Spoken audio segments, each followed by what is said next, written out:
If you want a stronger, more defined back, tune in today as I break down my top 4 favorite lifts for building a powerful back. This is the first in a weekly series of quick wits that are devoted to my favorite lifts for each body part and muscle group. Welcome to the Wits and Weights podcast. I'm your host, Philip Pape, and this twice-a-week podcast is dedicated to helping you achieve physical self-mastery by getting stronger, optimizing your nutrition, and upgrading your body composition. We'll uncover science-backed strategies for movement, metabolism, muscle, and mindset with a skeptical eye on the fitness industry so you can look and feel your absolute best. Let's dive right in.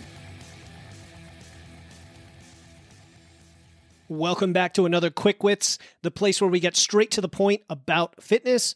Today we're zeroing in on the back, a crucial but often underappreciated part of our anatomy.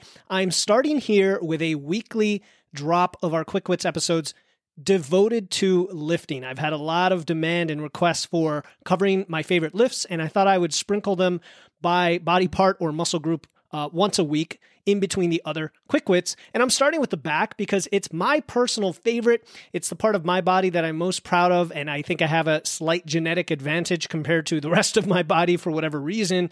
And so I love to build the back and have some pretty good experience doing so. So I'm going to share my top 4 lifts for developing a strong muscular back, targeting the key muscle groups like the lats, the latissimus dorsi, the lats, the trapezius, the traps, which if you look on an anatomy chart is much more than just the upper part of around your neck, which would be focused normally with shoulder type exercises, but we can also target the full of the trapezius across the middle back with back exercises, the rhomboids that are kind of buried in there in the mid back, so to speak, and the erectors spinae, we call them, which are the rope-like muscles that go along the spine, and these are important for supporting your spine. This is where I like to say it's better to have a strong bad back than a weak bad back, and why something like deadlifts are going to be super helpful if you've had back issues. So let's start there. The deadlift.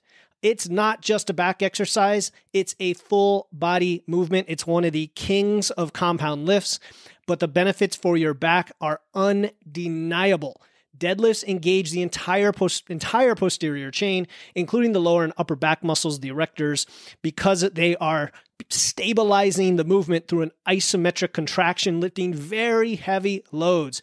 The trick, as always, is in the form, keeping your back straight, neutral, engaging your lats. There's the slightest extension in your lower back, and of course, driving into the ground through your heels over midfoot. So I'm not going to get into all the form of all these lifts on these short episodes. I just want to identify the ones that I think are the most important if you were to prioritize your lifts for the back. Next up, after deadlifts have to be in there. Next up, we have rows, and I'm talking about all the free weight variations of rows, whether it's barbells or dumbbells, but especially barbell rows. Rows are fantastic for targeting the mid and upper back, particularly the rhomboids and the traps. The key with rows are not only the back angle, and there are variations of rows from almost 90 degrees to very upright, what we call Yates rows. There's a whole bunch of variations. The key, though, is to pull back with your elbows. Don't pull up with your hands and with your arms. We really want to feel that squeeze in the back muscles. So rows are number 2. Number 3 are going to be pull-ups and chin-ups. And I was arguing whether this should actually be number 2 because for a newer lifter, you don't really have to do rows. You can just definitely include chin-ups or pull-ups in addition to your deadlifts. This is a classic pull-ups. All you need is a bar. They target your lats like no other exercise. Wide grip, narrow grip, weighted, neutral grip. You could even I include chin-ups in there as well. Chin-ups are with your palms facing you. Those are going to engage more of your biceps and a little bit less of your back. But if you really want to hit the back, pull-ups are the way it's going to get done. And it's about really the form, about how well you do them. You don't want to be kipping yourself up. You don't want to be using momentum. Nice and strict and really pull with the lats, not with the arms. The last exercise for your back is going to be machine rows. I've been very much into bodybuilding style training lately with my coach, Andy Baker, and there are some really good machines like T-bar rows, for example, that can help you focus on the contraction and the mind-muscle connection, really target those muscles, especially if you don't have a good feel for them with the barbell rows, and then that can translate over to the rows, but also the seated rows. Okay, when you're on a bench and you're pulling with with like an attachment or even lat pull down. So I'm kind of blending those all together, and it gives you a ton of options for developing the back. If you can combine 2 to 4 of these exercises in your routine on a regular basis, with the deadlifts being an absolute must, or some variety of them, this will ensure a well-rounded back development. And remember, your back is the center of everything. It's integral to almost every major lift and your daily movements, so don't neglect it. That's it for our first in a series of lifting quick wits.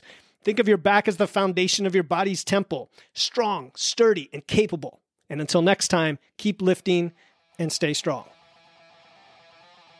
Thank you for tuning in to another episode of Wits and Weights. If you found value in today's episode and know someone else who's looking to level up their wits or weights, please take a moment to share this episode with them.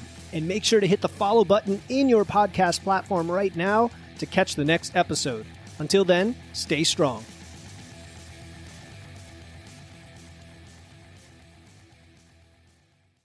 Hey, before you go, I want to let you know about a free resource I have. They are free guides on everything from fat loss to eating out to building muscle to managing hunger to figuring out the best macros for you and more, being added all the time. You want to get the most out of these podcasts and your time to look and feel your best, and these free guides will give you a quick and easy way to know what to do. If you want to get your hands on these completely free guides, you can head over to witsandweights.com/free. That's witsandweights.com/free to get your free guides and level up your results today.